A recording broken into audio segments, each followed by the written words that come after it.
CTET में एक है कोहल वर्ग। कोहल वर्ग, कोहल वर्ग का अर्थ होता है नैतिकता। नैतिकता का अर्थ होता है अच्छा फैसला या गलत फैसला लेना। इसका अर्थ होता है अच्छा और गलत फैसला लेना,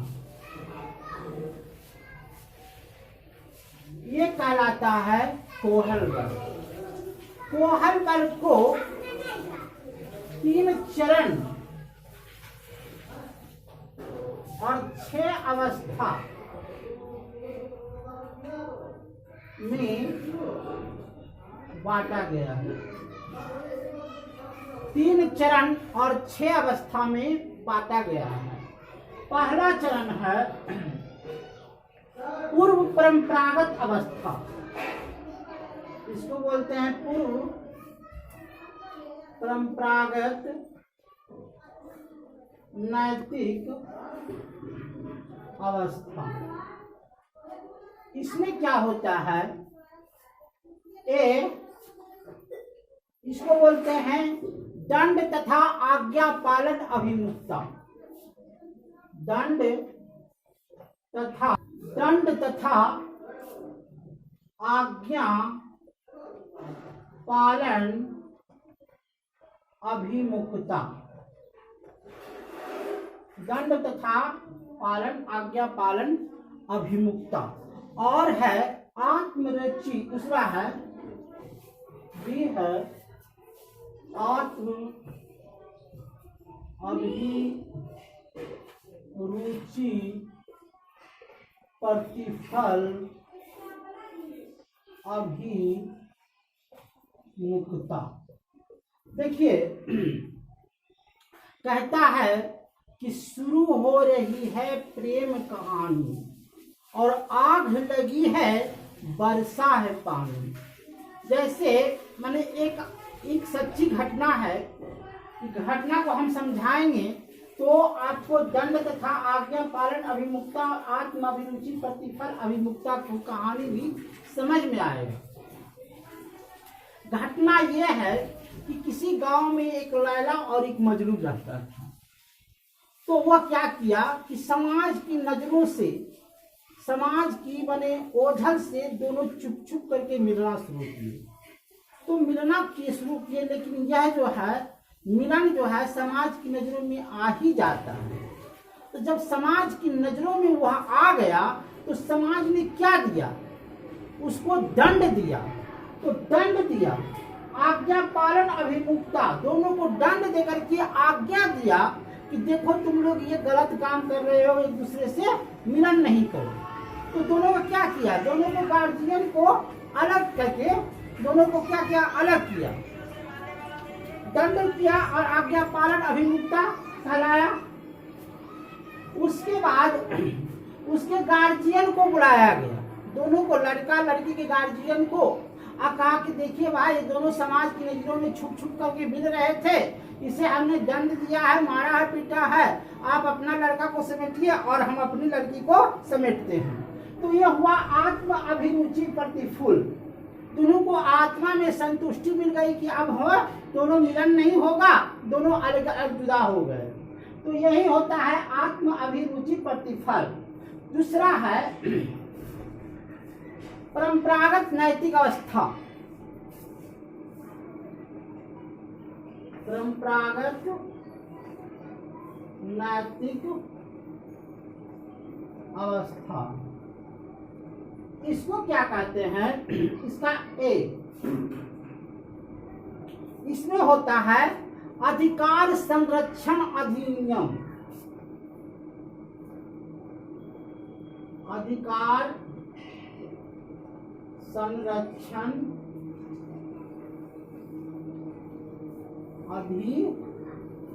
अधिनियम।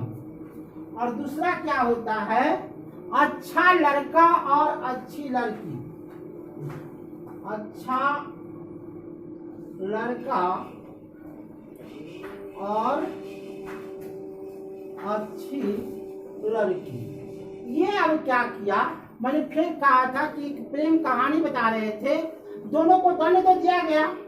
अब समाज की नजरों में क्या किया गया कि मैं भाई हम अपनी बच्ची को शादी कर देंगे, तो अधिकार संरक्षण अधिनियम, मैं अपनी बच्ची को अधिकार दे दूंगा कि वह समाज की नजरों में शादी हो जाएगी, वह अपने घर चले जाएगी, तुम भी अपने बेटा को शादी कर देना। तो अधिकार संरक्षण अधिनियम। और एक अच्छा लड़का और एक अच्छी लड़की का यही है कि वो अपने अपने ससुराल बस जाए, वो अपने अपने प्रेम कहानी से खत्म कहानी हो जाए।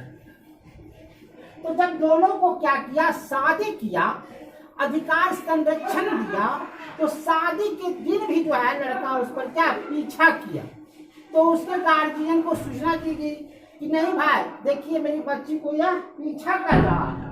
तो पीछा जब कर रहा था तो उसके गार्जियन उस लड़का को पकड़ करके रात भर बंद करके रखे और उसके बाद कहें कि तुम अपनी बच्ची को किसी तरह से शादी कर लो, सुबह विदा कर दोगे, मैं बच्चा को छोड़ दूंगा।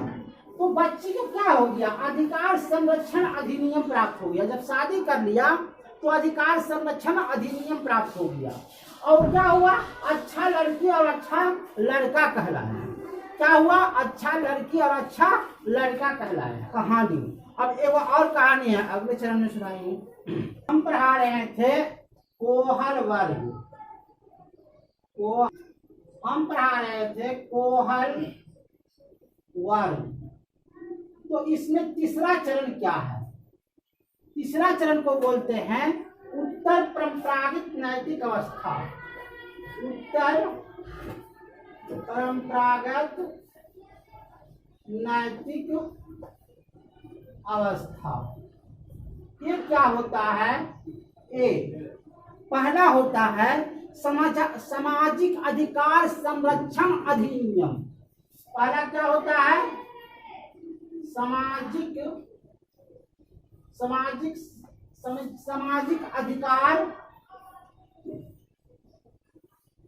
अधिकार संरक्षण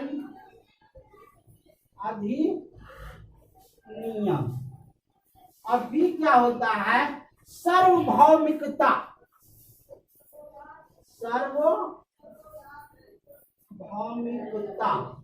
अब इसमें हमने कहानी क्या बताया था कि किसी तरह से लड़की को शादी हो गया और लड़का को शादी नहीं हुआ, लड़की चली गई ससुराल।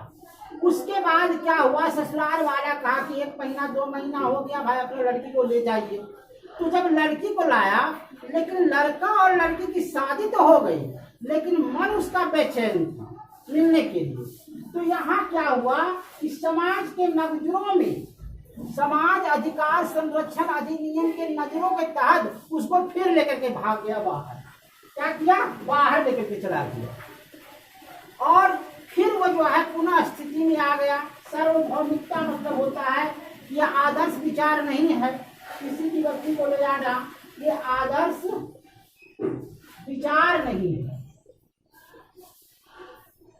कहानी कहने का मतलब यह हुआ कि नैतिकता कहता है, कोहलवर्ग कहता है कि सामाजिक अधिकार संरक्षण अधिनियम तो दिया गया, लेकिन पुनः उसी अधिकार में तहत में आ गया और समाज में उस पर क्या हो गया, थाना में FIR दर्ज हो गया। समाज लड़का वाला भी जानकारी हो गई, लड़का वाला भी कहा लड़की को छोड़ देंगे और लड़की को लेकर लड़का जो है प्रेमी जो है भागे हुए थे। तो सार्वभौमिकता मतलब हुआ कि आदर्श विचार होना चाहिए, ऐसा नहीं होना चाहिए, समाज की नजरों में ऐसा नहीं होना चाहिए। यही है कोहल वर्ग का अर्थ होता है नैतिकता। तो इसी को समझाया है कोहल वर्ग, हमने प्रेम के भाषा से समझाया।